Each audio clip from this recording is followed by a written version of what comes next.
Bonjour à tous, ici Vincent Launay pour une vidéo de présentation des indicateurs techniques que vous pouvez ajouter sur la plateforme Central Charts. Passons tout de suite en plein écran la plateforme. Alors, pour commencer le graphique de prix, sachez que vous pouvez le compresser, l'étirer grâce aux axes des abscisses et ordonnées.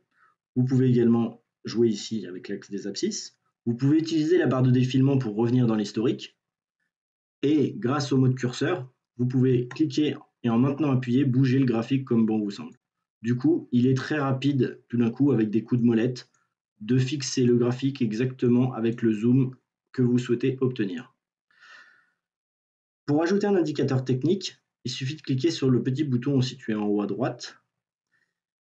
Alors à ce stade, il faut savoir qu'il y a deux types d'indicateurs techniques. Il y a ceux qui vont se mettre sur le graphique de prix et ceux qui vont avoir leur propre fenêtre. Alors, on va commencer avec l'indicateur technique Ishimoku, par exemple, qui s'inclut directement sur le graphique de prix. De là, pour accéder aux propriétés de l'indicateur technique Ishimoku, vous avez deux solutions. La première, faire un clic droit et accéder aux propriétés du prix. Ou ce même lien, finalement, est disponible via la petite clé à molette située ici. On clique et on voit qu'on a à nouveau le petit indicateur technique Ishimoku qu'on peut modifier et paramétrer comme bon nous semble.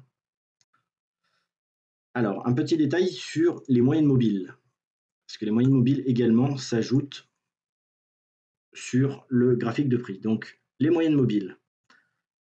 Par défaut, une seule moyenne mobile est ajoutée.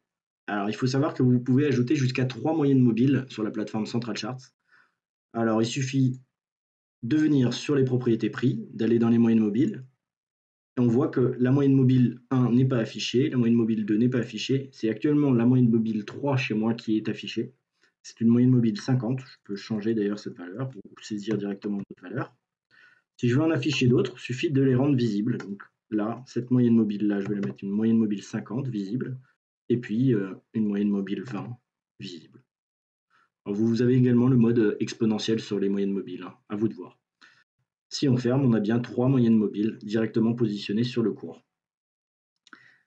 Place maintenant aux indicateurs techniques qui se situent dans leur propre fenêtre. Alors, je vais inclure par exemple le MACD. Le MACD a sa propre petite fenêtre de propriété. On voit ici qu'on peut l'éditer comme on veut.